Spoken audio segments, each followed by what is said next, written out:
Phone করতে হবে, কবে বিয়ের তারিখটা ঠিক করতে হবে সেটার জন্য। কি বলো, তাই না? হ্যাঁ, দেরি কেন? এখনই ফোন দাও। আরে এখন না, এখন একটু ওরা একটু কথা বলবো, চলো আমরা একটু চল চল চল চল।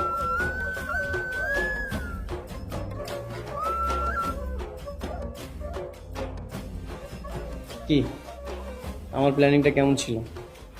আমার দুষ্টামিটা কেমন ছিল স্যার?